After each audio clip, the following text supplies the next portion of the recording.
आइए, आपका chapter second start हो रहा है जिसका नाम है बिजनेस एनवायरनमेंट। बिजनेस एनवायरनमेंट में हम ना आपका भी आ रहा है कलेश, आपका भी आ रहा है। बिजनेस एनवायरनमेंट में हम सारी क्या पढ़ते हैं चीजें, हमारे बिजनेस पे जो जो चीज इफेक्ट करेगी, से हमारे बिजनेस पे के प्रोडक्शन पे इफेक्ट पड़ेगा, सप्लाई पे इफेक्ट पड़ेगा। ठीक है, चाहे वो इंटरनल बेसिस पर हो चाहे वो एक्सटर्नल बेसिस पर हो, उन सबको एनालाइज करना, ठीक है, स्कैनिंग करना, डिसीजन लेना। ठीक है, ये सारी बातें हम इस चैप्टर में पढ़ने वाले हैं।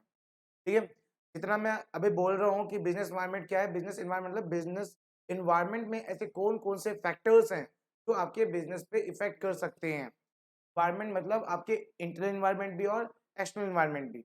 वो सारी चीजें, वो सारे फैक्टर्स हम और भी बहुत कुछ इससे रिलेटेड वो हम इस चैप्टर में डिस्कस करने वाले हैं। तो यहाँ पर सबसे पहले चैप्टर शुरू करने से पहले यहाँ पे एक चार्ट बना हुआ है, इसी चार्ट के हिसाब से हम चैप्टर पढ़ेंगे। सबसे पहले इंट्रोडक्शन से पहले पढ़ने वाले हैं बिजनेस एनवायरनमेंट, फिर हमें पढ़ने वाले बिजनेस एनवायरनमेंट एनालिसिस, फिर हम पढ़ेंगे पेस्ट एनालिसिस, फिर हम पढ़ेंगे स्ट्रेटजी रिस्पॉन्स द एनवायरनमेंट। ठीक है, इसमें और जब हम पढ़ेंगे इन्वायरमेंट एनालिसिस तो कौन कौन से इंटरनल बेसिस पर भी और एक्सटर्नल बेसिस पर, तो बहुत सारी बातें इसके अंदर होने वाली है। तो आइए शुरू करते हैं। सबसे पहले क्या मीनिंग ऑफ बिजनेस एनवायरनमेंट। भाई, आपका जो बिजनेस एनवायरनमेंट है, मतलब आपका जो बिजनेस है उसका जो एनवायरनमेंट है वो किस किस से बेसिस पर बनता है। सबसे पहले कौन है यहाँ पे, सप्लायर है। देखो, सप्लायर जो है आपको जो सप्लाई करता है रॉ मटेरियल, ठीक है, सप्लायर जो है वो सप्लाई करता है आपको रॉ मटेरियल, उसके बेसिस पे भी आपके बिजनेस पे इफेक्ट पड़ेगा नहीं पड़ेगा। मान लो उसने महंगा कर दिया या फिर उसने वो नहीं बेच रहा या फिर आपको नहीं आ रहा था उसे सप्लाई, तो आपका प्रोडक्ट कैसे बनेगा फिर। अगर वो महंगा बेच रहा है तो आपका प्रोडक्ट महंगा होगा नहीं होगा। तो सप्लायर जो है वो आपका एक फैक्टर है जिसकी वजह से आपके बिजनेस पे इफेक्ट पड़ सकता है। तो ये भी एक एनवायरनमेंट का हिस्सा है। फिर कौन है, एक कस्टमर। क्या कस्टमर की वजह से भी आपके बिजनेस पे इफेक्ट पड़ता है? बिल्कुल हाँ। अगर आप प्रोडक्ट ऐसा बना रहे हो जो आउटडेटेड हो गया है, कस्टमर नहीं खरीद रहा है, तो प्रोडक्ट नहीं बिकेगा। ठीक है, या फिर कस्टमर ज्यादा खरीद रहा है, कम खरीद रहा है, कोई भी रीजन हो सकते हैं, कोई भी रीजन हो सकते हैं, तो इससे भी आपके बिजनेस पे इफेक्ट पड़ रहा है। ठीक है, तो ये भी हमारे बिजनेस एनवायरनमेंट का एक पार्ट है। तीसरा कौन है, कॉम्पिटिटर। आपके अगर आपका बिजनेस सब्स्टिट्यूट में आता है, मतलब एक के बदले दूसरा यूज कर सकते हो, मतलब आप कॉम्पिटिशन मार्केट में हो, मतलब आपका प्रोडक्ट किसमें है, कॉम्पिटिशन कॉम्पिटिशन मार्केट में है, तो तब भी आपका एक बहुत बड़ा फैक्टर बन जाता है बिजनेस चलने में और ना चलने में, ज्यादा चलने में, कम चलने में। कि अगर दूसरे कॉम्पिटिटर प्रोडक्ट ने कुछ चेंजेस लाया और चेंजेस वो बहुत फेवर में है, कंज्यूमर के फेवर में है, तो आपका प्रोडक्ट अब बिकेगा नहीं। उसी तरह तो जो कॉम्पिटिटर है वो भी, उसकी वजह से भी तुम्हारे बिजनेस पे इफेक्ट पड़ सकता है, या तो फायदा होगा या नुकसान होगा। तो ये भी हमारे बिजनेस एनवायरनमेंट का एक हिस्सा है। फिर कौन है तुम्हारा, क्रेडिटर। क्रेडिटर वो होते हैं जिनको तुम सामान बेचते हो। ठीक है, नहीं नहीं, जिस सामान तुम लेते हो, सॉरी, क्रेडिटर वो जिससे तुम सामान लेते हो। ठीक है, अब जिसे तुम्हें पैसा देना होता है बाद में। तो सिंपल सी बात है, जिसे तुम सामान ले रहे हो, जो पैसा देना है, वो बंदा जो है, अगर मान लो आपको सामान दे ही ना, आपको अगर सामान दे नहीं, तो क्या क्या वो एक फैक्टर नहीं बन जाएगा आपके बिज़नेस के चेंजेस आने में? फैक्टर बन जाएगा ना, तो ये भी हमारा कौन है, एक बिज़नेस एनवायरनमेंट का हिस्सा है। फिर लास्ट में कौन है हमारा मेन चीज़, गवर्नमेंट लॉ। भाई, गवर्नमेंट के लॉज़ भी, गवर्नमेंट की कुछ पॉलिसीज़ आती हैं जिसकी वजह से आपके बिज़नेस पे इफेक्ट पड़ता है। जैसे गवर्नमेंट अगर जीएसटी बढ़ा रही है, जीएसटी बढ़ाने से आपका एमआरपी जो होता है, मार्केट प्राइस का होता है, बढ़ जाता है, और एमआरपी बढ़ने से कई बार ऐसा प्रोडक्ट लोग इतना खरीदते नहीं है जितना पहले खरीद रहे थे। इसका मतलब क्या है कि गवर्नमेंट के कुछ ऐसे रूल्स एंड रेगुलेशन, पॉलिसीज़ की वजह से भी आपके बिज़नेस पे इफेक्ट पड़ता है। ये सारी बातें किसमें आती हैं, एनवायरनमेंट में आती है, क्योंकि इन सभी की वजह से आपके बिज़नेस पे इफेक्ट पड़ रहा है। ठीक है? जैसे मैं बोलूँगा, यहाँ पे सप्लायर नहीं, यहाँ पे आपका जो लॉ है, ठीक है? क्रेडिटर तो अपने ही है, कॉम्पिटिटर है और कस्टमर है, ये सब क्या है? ये सब आपके एक्सटर्नल फैक्टर हैं, बाहर के फैक्टर हैं। ये इन सब के बिज़नेस पे, इन सब की वजह से आपके बिज़नेस पे इफेक्ट पड़ सकता है। चलो, तो ये है आपके कुछ बिज़नेस एनवायरनमेंट के कुछ ऐसे एग्ज़ाम्पल जिसकी वजह से आपके बिज़नेस पे इफ़ेक्ट पड़ सकता है, या तो पॉजिटिवली या तो नेगेटिवली। ठीक है? अगर हम बात करें कुछ कैरेक्टरिस्टिक की, कुछ फीचर्स की बात करें किसके? बिज़नेस एनवायरनमेंट के कुछ कैरेक्टरिस्टिक क्या हैं? फीचर्स क्या हैं? तो उनकी अगर बात करें, सबसे पहले क्या लिखा है यहाँ पे? कॉम्प्लेक्स। बिज़नेस एनवायरनमेंट काफ़ी कॉम्प्लेक्स है, काफ़ी ये ना बहुत कन्फ्यूज़न सा है। कन्फ्यूज़न क्यों है? कि बिज़नेस एनवायरनमेंट, जब आप अपना बिज़नेस चला रहे हो या फिर आप किसी बिज़नेस के बारे में एडवाइस भी कर रहे हो, एज़ अ सीए आपको एडवाइस भी करना है आगे जाके। तो बिज़नेस एनवायरनमेंट को समझना काफ़ी कॉम्प्लेक्स हो जाता है, कि इसमें बहुत सारे फैक्टर्स हैं। बहुत सारे फैक्टर हैं जिसकी वजह से आपके बिज़नेस पे इफ़ेक्ट पड़ सकता है। तो इन सभी फैक्टर को एक साथ दिमाग में लेके चलना, ये काफ़ी कॉम्प्लेक्स हो जाता है, काफ़ी पेचीदा हो जाता है आपके लिए। तो इसके इसलिए कहते हैं बिज़नेस एनवायरनमेंट कोई आसान चीज़ नहीं है, ये बड़े कॉम्प्लेक्स चीज़ है।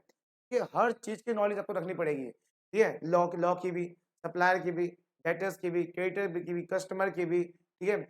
और आप बहुत सारे फैक्टर इंटरनेशनल फैक्टर भी हो सकते हैं, जैसे कोरोना आया, वो इंटरनेशनल फैक्टर था, ठीक है? जैसे मान लो यूक्रेन और रशिया में लड़ाई हो रही है, उसकी वजह से आपके बिज़नेस पे इफ़ेक्ट पड़ रहा है, इंटरनेशनल फैक्टर्स हैं। तो ये बहुत सारे चीज़ों की वजह से आपके बिज़नेस पे इफ़ेक्ट पड़ सकता है। तो हर चीज़ को समझना है, हर चीज़ को समझना है। तो इसे कहते हैं बिज़नेस एनवायरनमेंट काफ़ी कॉम्प्लेक्स है, ये बहुत पेचीदा है। उसके बाद क्या है डायनामिक, डायनामिक मतलब देखो कई बार ऐसा होता है कि कई बार ऐसा होता है कि किसी और डायनामिक का मतलब यहाँ पर है और बिज़नेस के चेंजेस आने पर आपके बिज़नेस पे इफ़ेक्ट पड़ सकता है। या फिर जैसे फॉर एग्ज़ाम्पल बताता हूँ बहुत सारी चीज़ें हैं एग्ज़ाम्पल हाँ, मैं ये कह रहा हूँ कि जैसे मान लो ऑपरेंड बंद हो जाए, ऑपरेंड है, बंद हो जाए, तो क्या उसके सामने जो फ़ास्ट फूड की दुकान है, उतनी चलेगी? उतनी चलेगी? नहीं। इसका मतलब क्या है? तो ये मतलब क्या है कि एक दुकान चल के सिर्फ़ इस पे रही है, ज़्यादातर कस्टमर्स कहाँ से आ रहे हैं? वहीं से आ रहे हैं जो यहाँ घूमने आते हैं। तो इसका मतलब क्या है, ये काफ़ी डायनामिक है, डायनामिक मतलब ये ऐसी चीज़ें कि हमने कुछ किया भी नहीं, कि और के बिज़नेस की वजह से हमारे बिज़नेस पे इफ़ेक्ट पड़ रहा है। ठीक है? और ना उससे कोई सब्स्टिट्यूट है, ना कॉम्प्लीमेंट्री कुछ भी नहीं है, तब भी इफ़ेक्ट पड़ जाता है ना? तब भी इफ़ेक्ट पड़ जा सकता है। वैसे में और कई बार तो पॉजिटिव इफ़ेक्ट भी पड़ता है।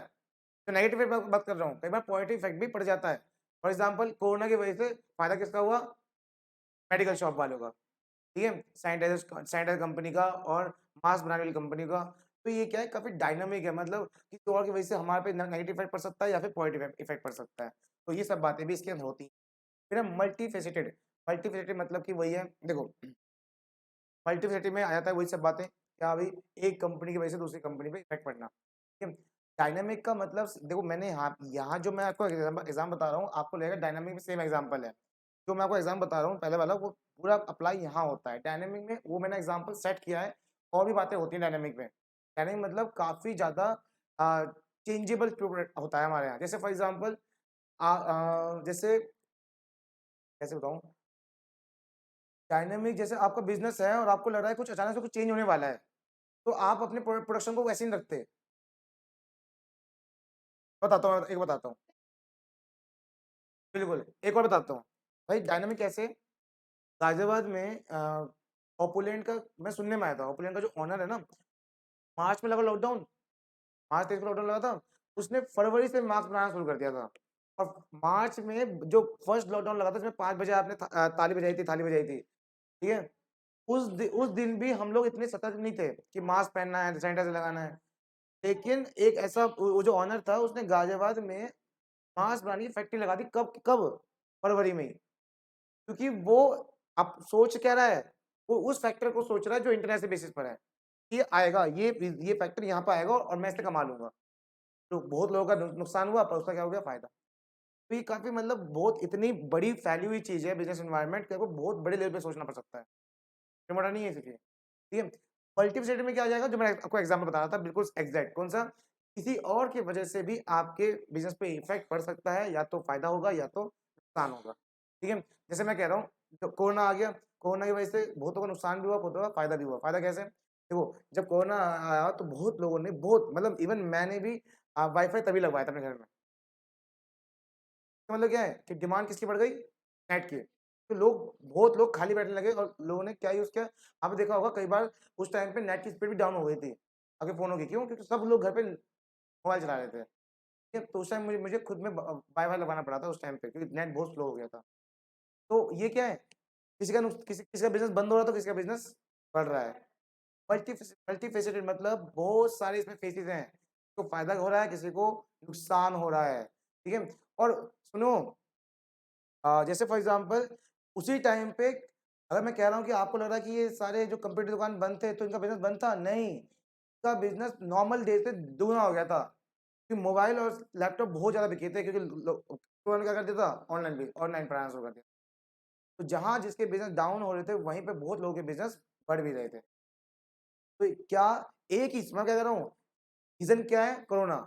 और उसी की वजह से किसी को हो रहा है नुकसान, किसी को हो रहा है फ़ायदा। तो चेहरे क्या हैं? अलग-अलग। मल्टी फेसिटेड, ठीक है। उसके बाद क्या है, फार रीचिंग इम्पैक्ट, मतलब क्या है इसका मतलब, बहुत सारे बिजनेसमैन ऐसे होते हैं, बहुत सारे बिजनेस ऐसे होते हैं जो बहुत जल्दी चेंजेस करते हैं अपने बिजनेस में कस्टमर को देखकर। उनको लगता है मेरा मेरा प्रोडक्ट बिकने वाला नहीं है, इसमें मुझे फायदा नहीं होने वाला, तो तुरंत वो अपने प्रोडक्ट को चेंज करते हैं या फिर किसी और कोई सा और बिजनेस खोल लेते हैं, तुरंत बहुत जल्दी। और आपने नहीं किया तो आपका बिजनेस गया बर्बाद। तो बिजनेस एनवायरनमेंट यही तो है कि आपको अपने सारे फैक्टर्स को इस तरह एनालाइज करना पड़ता है कि अगर आपको लग रहा है कि यार इसमें मुझे फायदा होने वाला नहीं है, तुरंत अपना प्रोडक्ट चेंज कर दो। इसका एग्जाम्पल बढ़िया किसका है, आदित्य बिरला का। आदित्य बिरला ने स्टार्ट किससे किया था, टेक्सटाइल से, फिर किस कहाँ पहुंच गया वो, सीमेंट पे, फिर कहाँ पहुंच गया, रिटेल पे। अब किस में बाजी मार रहा है वो, फाइनेंस सर्विस, मतलब आपको लोन वो देना में या फिर इंश्योरेंस कराने में, इसमें ज्यादा नाम आ चुका है इनका। तो आदित्य बिरला तो बहुत बड़ी कंपनी है, सब कुछ संभाल ले, सब कुछ संभाल रहे हैं, लेकिन इन्होंने क्या करा, एक कंपनी में नहीं टिके, एक कंपनी, दूसरी कंपनी, तीसरी कंपनी, चौथी। क्यों? क्योंकि कस्टमर का जो मोटो है वो इस चीज में भी बढ़ रहा है, कस्टमर का जो फेवर है वो इस प्रोडक्ट में भी बढ़ रहा है, तो उसने वो वाली कंपनी खोल दी, भाई प्रॉफिट तो यहाँ से भी आना चाहिए। तो मतलब क्या है, फार रीचिंग इम्पैक्ट, मतलब जो बहुत अच्छे से बिजनेस होते हैं वो बहुत ज्यादा एनालाइज करते हैं इन्वायरमेंट को लेकर, कि भाई क्या ओपन करें क्या ना ओपन करें, इससे फायदा ज्यादा हो हमें, ठीक है। तो guys, हाँ, हर चीज में। तो इसका मतलब क्या है, सबसे पहला कॉम्प्लेक्स काफी पेचीदा है, बहुत बड़ा कंफ्यूजन सा है, क्योंकि इसमें बहुत सारी बातें पढ़नी पड़ती है।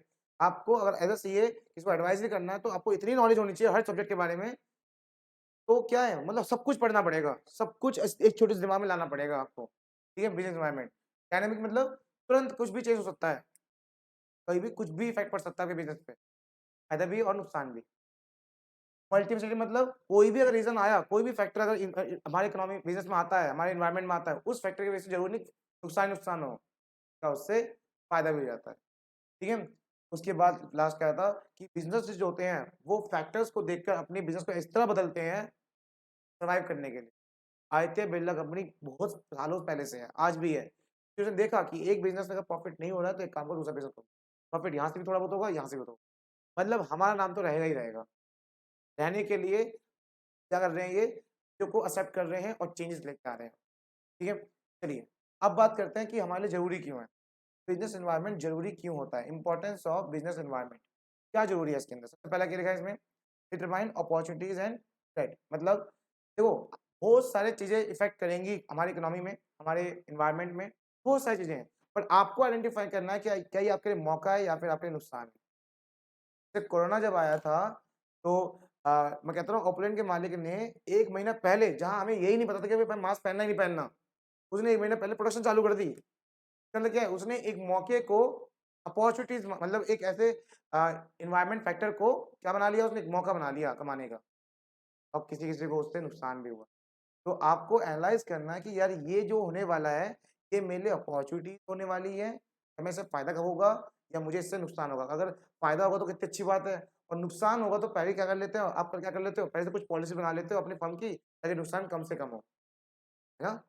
तो ये चीज़ हमारे लिए बहुत बिज़नेस एनवायरनमेंट हमारे लिए बहुत ज़रूरी है, ताकि ये पता कर सकें कि हमें हमारे लिए मौका आने वाला है कमाने के लिए, अर्निंग के लिए, या फिर हमें नुकसान होने वाला है। अगर आपको ये पता चल जाए कि नुकसान होने वाला है, तो आप उससे बच सकते हो, ठीक है? फिर क्या है, गिविंग डायरेक्शन ऑफ ग्रोथ। कई बार ऐसा होता है कि बिजनेस एनवायरनमेंट में कई बार ऐसा होता है कुछ ऐसे फैक्टर्स जिनकी वजह से आपको एक डायरेक्शन मिल जाती है ग्रोथ के लिए। जैसे नेट वालों के लिए एक डायरेक्शन मिल गई, नेट वालों को एक वाईफाई वालों को एक डायरेक्शन मिल गई, किस चीज के लिए, ग्रोथ के लिए। ऑनलाइन एजुकेशन को एक डायरेक्शन मिल गई ग्रोथ के लिए। कौन सा क्या फैक्टर था वो, कोरोना वैक्स, कोरोना एक फैक्टर आ गया, कोविड-19 एक फैक्टर आ गया, एक रीजन आ गया जिसकी वजह से बहुत सारे बिजनेस को एक डायरेक्शन मिल गया, किसके लिए, ग्रोथ के लिए।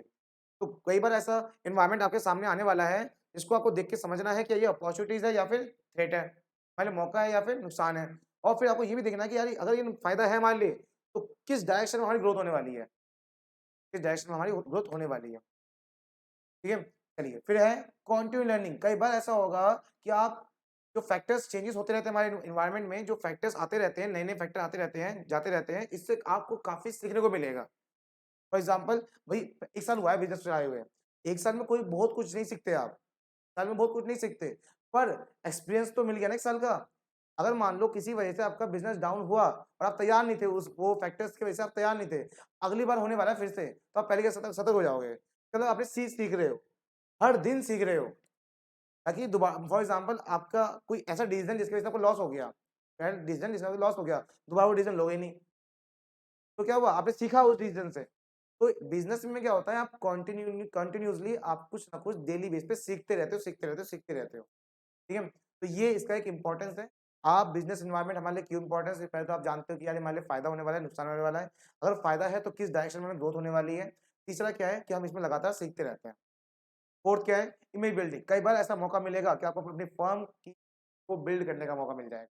कई बार ऐसा मौका मिल सकता है आपको बिजनेस एनवायरनमेंट की वजह से कि आपको अपने बिजनेस की इमेज को बिल्ड करने का मौका मिलेगा। ठीक है, एग्जाम्पल देखो, एग्जाम्पल ये है कि कोई भी ऐसा फैक्टर हुआ हो, कोई भी ऐसा फैक्टर हुआ हो, कोई भी ऐसा फैक्टर जिसकी वजह से आपको तो फायदा हो ही रहा है, आपको तो फायदा हो गया, तो आपने एक ग्रोथ भी हो गई, आप सीख भी रहे हो, लेकिन आपने उसी प्रॉफिट से, उसी अर्निंग से मान लो कोई ऐसी फाउंडेशन ओपन कर ली अपनी कंपनी के नाम, जैसे रिलायंस फाउंडेशन है।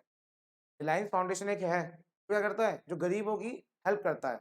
तो यहाँ पर वो रिलायंस की एक क्या कर रहा है, एक इमेज बिल्डिंग कर रहा है।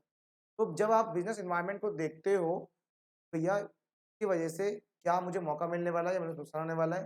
अगर मौका मिलने वाला है कमाने का, तो कैसे मुझे ग्रोथ करनी है इसी लाइन में, फिर मैं इसे कंटिन्यू सीखूंगा भी। और कई बार ऐसा हो सकता है कि मुझे अपनी इमेज को बिल्ड भी करना पड़ सकता है, मतलब हो फायदा होगा इसमें, हमारे हमारे बिजनेस में कई बार फायदा होगा। जैसे फॉर एग्जाम्पल कल कर रहे थे हम लोग, हम क्या कर रहे थे, सारे टीचर अब जो स्टेटस स्टेटस स्टेटस लगा के हम क्या क्या कर रहे थे, हम स्टेटस लगा के क्या कर रहे थे, सबके मार्क्स लगा रहे थे। हम क्या कर रहे थे, हम इमेज बिल्डिंग कर रहे थे, अपने कोचिंग की इमेज बिल्डिंग कर रहे थे। ये काला सच है। ठीक है, ठीक है, तो मौके का फायदा उठाया और रिजल्ट एक मौका मिल जाता है, या नुकसान या फायदा। अब नुकसान तब होगा जब रिजल्ट बेकार आएगा। ठीक है ना, चलिए बेकार आया, आता भी है, ऐसा नहीं है पूरा बेकार नहीं आता, पर हम उस बेकार को दिखाते नहीं है। ठीक है, मीटिंग कंपटीशन। कई बार ऐसा होगा कि बिजनेस एनवायरनमेंट जो इसलिए इंपॉर्टेंट है ताकि तुम कंपटीशन को मीट कर सको।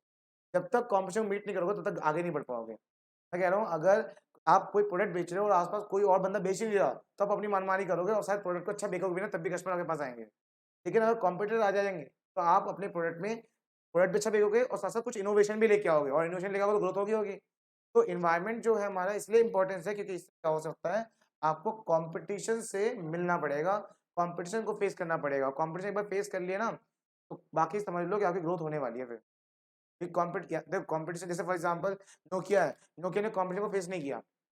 चल उसने क्या बोला, भाई तुम सब एंड्रॉइड लेके आ रहे हो, मैं लेके आऊंगा एंड्रॉइड, मैं इस कंपटीशन में नहीं, मैं अपना लेके आऊंगा। बर्बाद हो गई ना, हो गई बिल्कुल। बहुत मतलब एक टाइम पे नोकिया सर्वश्रेष्ठ था पूरे मार्केट में, हर चीज नोकिया नोकिया, लेकिन नहीं, बाद में खत्म हो गया क्योंकि उसने उस कंपटीशन को फेस ही नहीं किया।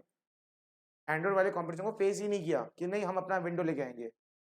अब लाने से क्या फायदा, तो जब ले आते तो अच्छा हो जाता था। तेरा नाम पहले से था, तेरा नाम पहले से था, नाम से बिकता प्रोडक्ट।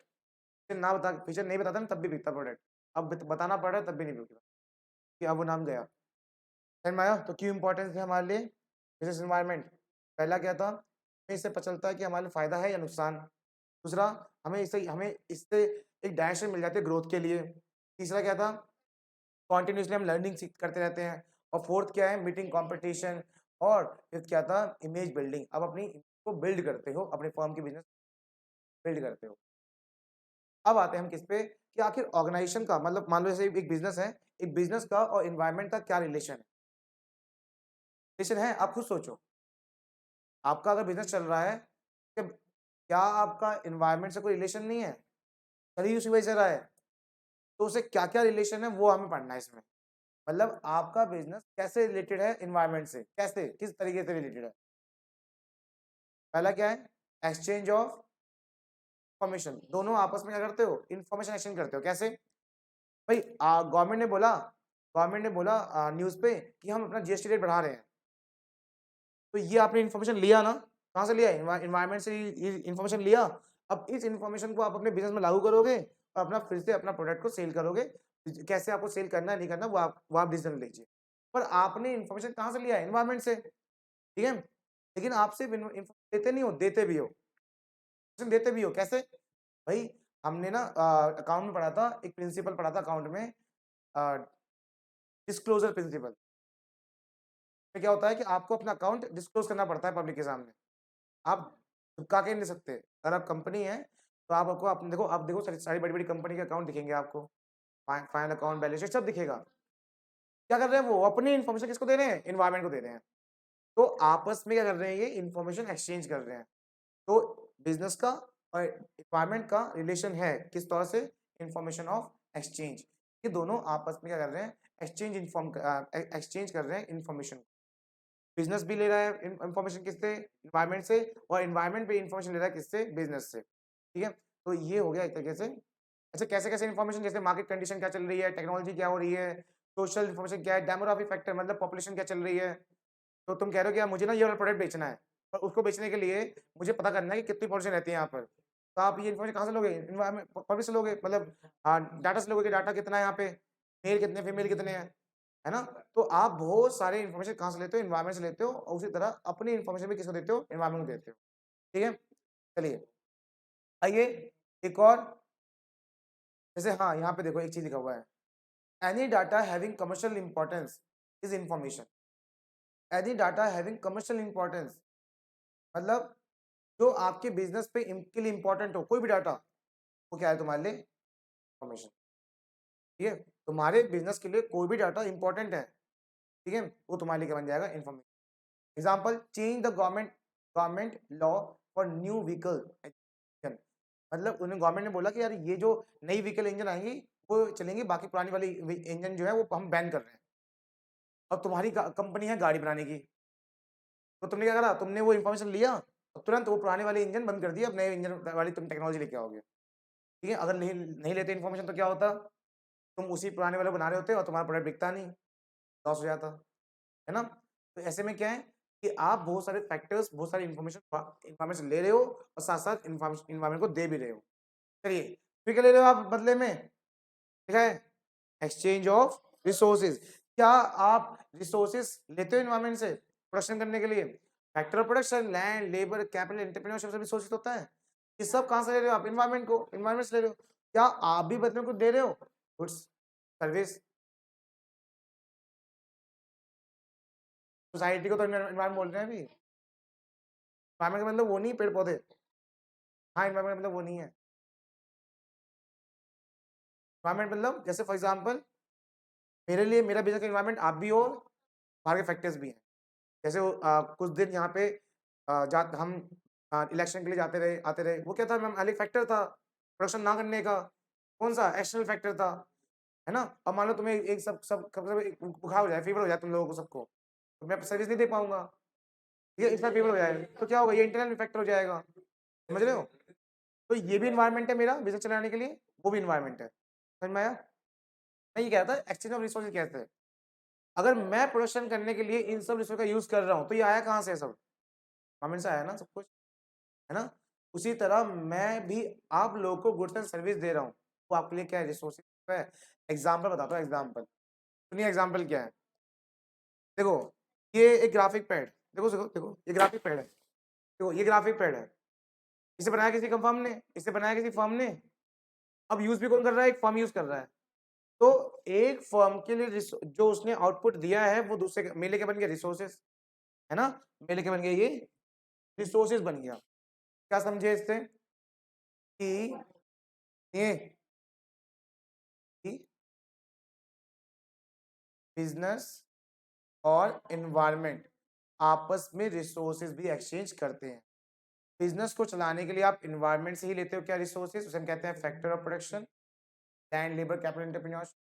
और बिजनेस उसको प्रोडक्शन करके क्या देता है एनवायरनमेंट को? Goods and service. और किसी के लिए वही गुड्स एंड सर्विस क्या बन जाता है? रिसोर्सेज। जैसे हमारे लिए ये बन गया, हमारे लिए रिसोर्सेज नहीं है, किसी के लिए क्या था? वो गुड्स, किसने प्रोडक्ट बेचा है, हमारे लिए क्या बन गया? रिसोर्सेज। तो कई बार ऐसा होता है कि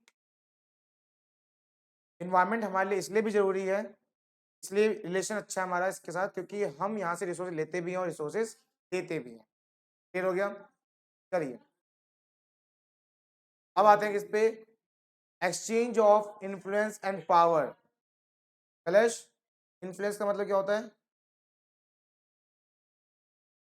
चेंजेस लाना, है ना? चेंजेस लाना।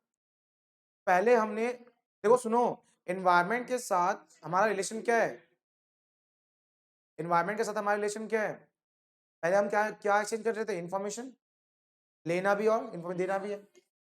हम रिसोर्सेज ले भी रहे हैं और रिसोर्सेज दे भी रहे हैं। एज अ बिजनेस आप लोग का बिजनेस चल रहा है। मैं फिर से पूछूंगा आपसे एक बार, आप लोग का बिजनेस चल रहा है कि आप क्या दे रहे हो इन्वायरमेंट को? क्या इन्वायरमेंट के लिए वो गुड्स एंड सर्विस रिसोर्सेज है? मैं कह तो रहा हूँ, अगर देखो सुनो मेरी बात, जिस तरह आप इन्वायरमेंट से रिसोर्सेज ले रहे हो, सुनिए, आप इन्वायरमेंट से रिसोर्सेज ले रहे हो, इसी तरह आप इन्वायरमेंट को ठीक है, नहीं आया ही समझ में? आ गया? ठीक, चलो फिर आते हैं एक्सचेंज ऑफ इन्फ्लुएंस पे। इन्फ्लुएंस का मतलब होता है चेंजेस लाना, मतलब आप चेंजेस को लेते भी हो और इन चेंजेस को देते भी हो। कैसे? देखिए, आप अगर ये देखो ना, अगर हम किसी बुजुर्ग को नूडल्स लेने भेजें तो मैगी ही बोलेगा, चाहे उसे ये बोलना कि पतंजलि का लेके आना, तो क्या बोलेगा? पतंजलि का मैगी दे दो। वो बोलेगा पतंजलि का कोलगेट दे दो, तो कोलगेट किसका है? कोलगेट अलग है। नॉर्मल भी कर रहे हैं, नॉर्मल भी करते हैं। इसका मतलब उन ब्रांड ने ऐसा चेंज लेके आया हमारे इन्वायरमेंट में, उस ब्रांड ने ऐसा चेंज लेके आया हमारे इन्वायरमेंट में, तो उसे हमें एक्सेप्ट करना पड़ रहा है।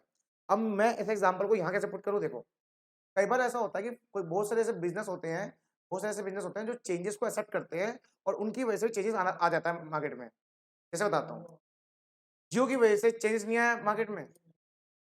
जियो एक फर्म है, एक ऑर्गेनाइजेशन है, जिसने पूरी पूरी इन्वायरमेंट चेंज कर दिया शुरू जब 2020 की बात है, ये शायद 20 की नहीं तो बहुत ज्यादा बोल दिया, आई थिंक 2015-16 की बात है ये, 2015-16 की बात है ये। तो उस टाइम पे जियो आया था, जब नया नया आया था तो फ्री ऑफ कॉस्ट कर दिया उन्हें 5-6 महीने के लिए, फ्री ऑफ कॉस्ट। उसने ये चीज कर करके इन्वायरमेंट ही चेंज कर दिया पूरा, किसका? नेट को लेकर। तो बाकी कंपनी को मजबूरन करना ही पड़ा। इसका मतलब क्या है कि एक बिजनेस इन्फ्लुएंस कर सकता है पूरी पूरी इन्वायरमेंट को, पूरा पूरा मार्केट को।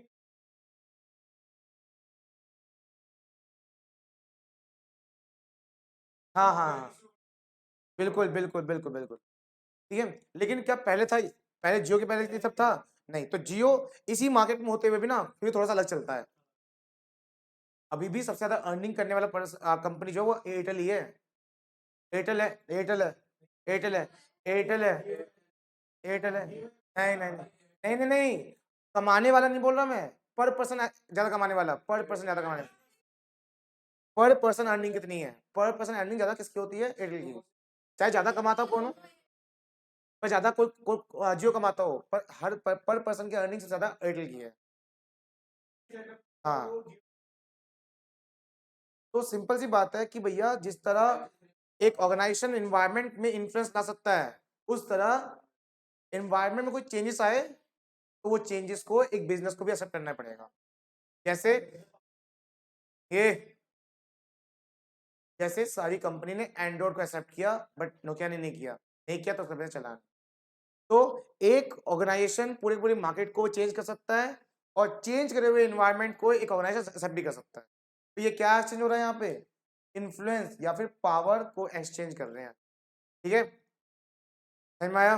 तो इसलिए हमारा और एनवायरनमेंट का ये रिलेशन है, हम रिसोर्सेज को एक्सचेंज करते हैं, हम इंफॉर्मेशन को एक्सचेंज करते हैं, हम इन्फ्लुएंसेस को, पावर को एक्सचेंज करते हैं।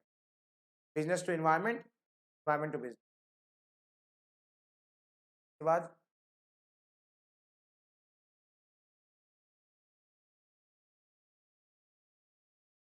जैसे यहाँ लिखा हुआ है, देखो एक एग्जाम्पल लिखा हुआ है,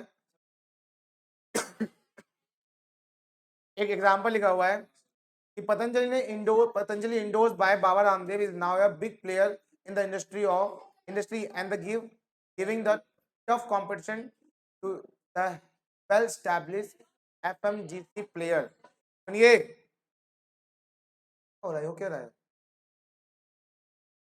तू जाओ देख लेना। देखो देखो अभी ज्यादा जो हम कहते हैं ना, हम जो कह रहे हैं कि भैया अर्निंग जो है ना पर पर्सन की ऑलरेडी ज्यादा है, और कमाता कौन है पेश में? पतंजलि, दंत कांति जो है। ठीक है, तो वही यहाँ पे एग्जाम्पल लिखा हुआ है। वो ऐसे में बहुत सारी चीज़ों को एक्सेप्ट करना पड़ता है, इसमें कुछ भी चेंजेस आया और एनवायरनमेंट में कुछ चेंज आता है तो उसको हाँ, हमको भी एक्सेप्ट करना पड़ता है। फॉर एग्जांपल रामदेव बाबा को लगा था कि नूडल्स बहुत यूज़ हो रहे हैं, ठीक है? तो उसने वो अपना लिया है। तो एनवायरनमेंट क्या बोल रहा है? क्या चेंजेस है? ठीक है? ले आया। सुनिए, देखो एनवायरनमेंट क्या बोल रहा है कि चेंजेस किस चीज़ का है यहाँ पे? नूडल्स का है, तो वो अपना भी नूडल्स ले आया। उसको एक्सेप्ट किया, अपना नूडल्स ले आया। तो ऐसे में हम एनवायरनमेंट के चेंजेस को एक्सेप्ट भी करते हैं और हमारी वजह से भी एनवायरनमेंट चेंज हो जाता है, जैसे जियो की वजह से। ठीक है? आओ नेक्स्ट, क्या एनवायरनमेंट इन्फ्लुएंस करता है बिजनेस को? क्या एनवायरनमेंट आपके बिजनेस पे इफेक्ट डालता है, इन्फ्लुएंस करता है? बिल्कुल हाँ, क्यों नहीं करता? तो आइए देखो, पर यहाँ पे एक लिखा हुआ है एनवायरनमेंट फैक्टर और constraint are largely if not totally. ये वर्ड बहुत बड़ा इंपॉर्टेंट है, ये वर्ड बहुत इंपॉर्टेंट है, सुन लो। Largely but if not totally का मतलब क्या है पता है? बहुत सारे फैक्टर इन बिजनेस को, बहुत सारे फैक्टर बिजनेस पे इफेक्ट कर सकते हैं जिसपे शायद से बिजनेस कोई कंट्रोल ना हो। बातें कर सकते, पढ़ा रहा हूँ, बातें कर रहे हो।